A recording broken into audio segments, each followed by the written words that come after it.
you see people being persecuted, subjugated, you have to do something.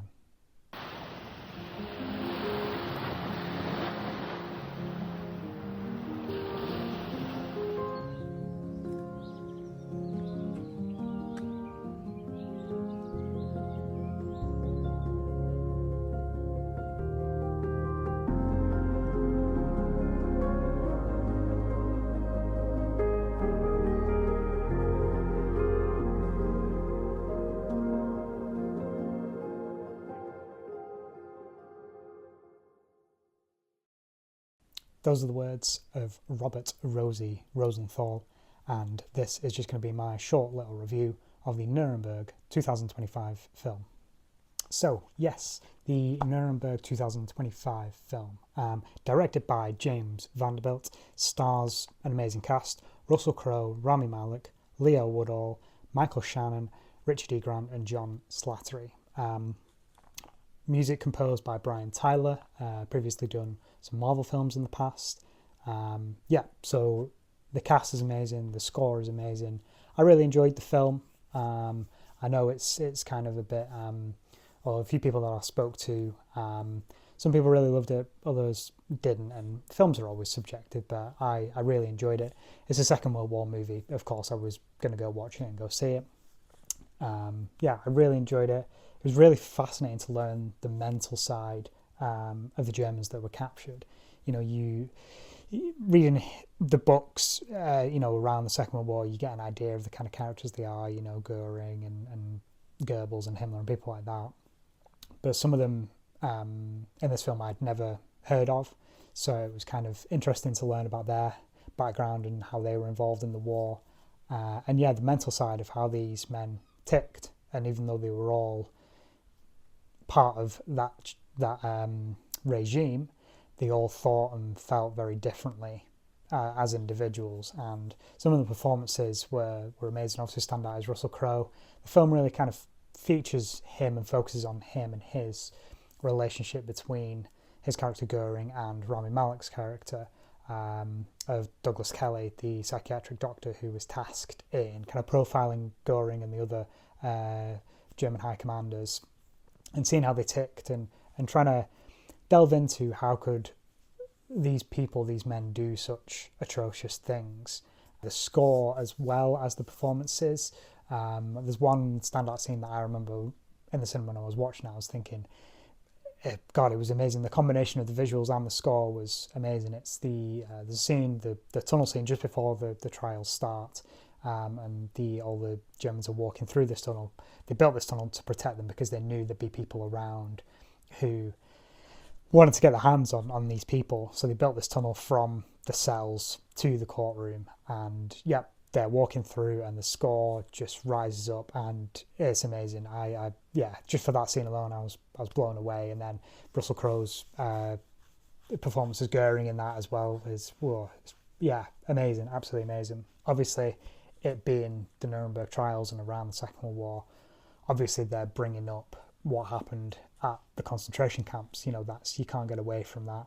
And the film doesn't, obviously, that's not there at the beginning. The beginning is more sort of setting the scene and how can they go about these trials, because the laws didn't exist. They didn't know how to go about it. Some people really wanted to do it, other people really didn't. Truman, he didn't want anything to do with it. He didn't sign off on it. And there's a really interesting scene with Michael Shannon's character Justice Jackson, where Truman doesn't sign off on it, so they think, well, who's above the president? And they go to the Pope. There's a really good scene between him and the Pope, and basically Justice Jackson calling out the Pope and saying, well, the Pope basically says, no, I can't sign off on it either.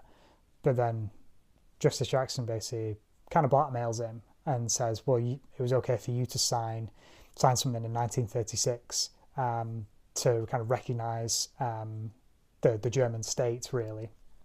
So he kind of brings that up, and that's an amazing scene, because it's like, well, he's got you there,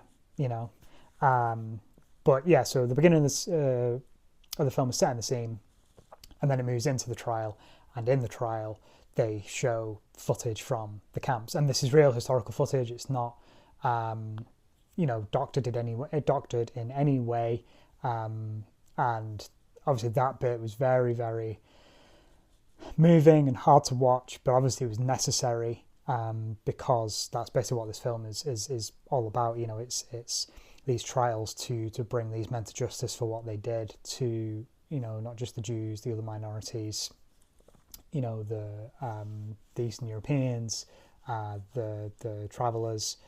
So they even still use that very well. It's not a short scene; it's a long couple of minutes that this footage is used for. And again, I think it's necessary, as hard as it is to watch. But it was done really well. And then when it showed the shots of the people in the courthouse seeing this footage, because some people might have heard about it, of what happened, and but nobody's ever actually seen the footage. Probably, I don't know. For a lot of these people, this is the first time seeing actual footage from what happened, and a lot of the reactions are obviously visceral and very emotional, and the performances in that moment are really good as well. As soon as the film ended, I kind of had a thought that it's more important than ever that I do this sort of thing, that I have this little history YouTube channel and I have my Instagram page, just to keep those stories alive and make sure that they never ever get forgotten about, because sometimes things can get resigned to the history books and things can get forgotten. And I know for a lot of the time, particularly me, you get caught up in kind of the nitty gritty, the units and what happened here, and battles and vehicles and things like that. So it was a good moment for it to kind of come back to the reason, really, a bit like Band of Brothers, the episode titled Why We Fight. It was almost like that. It was bringing it back to, okay, this is the reason to keep these stories alive and keep them going, for the overall picture of these men fought and some of them paid the ultimate sacrifice for this reason. And I think that was a really crucial thought that I had, and I'm glad that I had it. Coming back to the quote that I said at the beginning from Robert Rosie Rosenthal, who was a pilot in the 8th Air Force, did countless sorties over Northern Europe, completed his tour, got to go home, and then at the end of the war, because he was a lawyer before the war broke out, he was actually involved in the Nuremberg trial. So I thought that was a nice way of kind of tying it in. I thought that quote was very relevant to the subject matter of the film. Yeah, he joined the US prosecution side, and he actually interrogated Hermann Goering, which is noted on the end of the Masters of the Air TV series.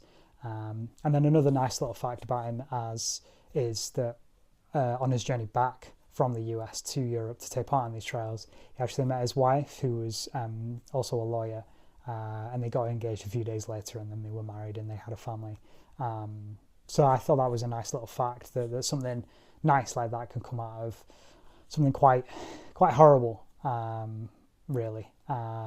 So yeah, overall, I really enjoyed it. I think it's a really important film. I'm glad that it was made. I know there's been a few other films that have done Nuremberg in the past. I've seen clips recently of one from the past with, I can't think of his name. I recognise the actors, but I think it was from either the 90s. I think it's from the 90s. But it's good that it's still in people's consciousness that, okay, we need to make this film, so that it doesn't get forgotten about, and it doesn't just go by the wayside. So yeah, I really enjoyed it. I'd recommend it. It's not obviously your action-packed sort of thing. It's more about the human drama and the psychology and people's relationships and how people tick and things like that. So if that's your thing, amazing. You'll love it. And equally, I think if you're a Second World War geek like me, you can still find enjoyment from it, and it gives you a bigger picture of why we're interested in this thing, and the reason that it was so important that it happened. So yeah, those are just a few of my thoughts. Thank you very much for watching. Don't forget to subscribe, like, stick around. There's going to be plenty more on this channel. Got the podcast coming out in early next year with me and Katie, Foxhole Chat. Go over, subscribe to that channel as well so you don't miss anything. Yep, thanks again, guys. Catch you in the next one. Peace.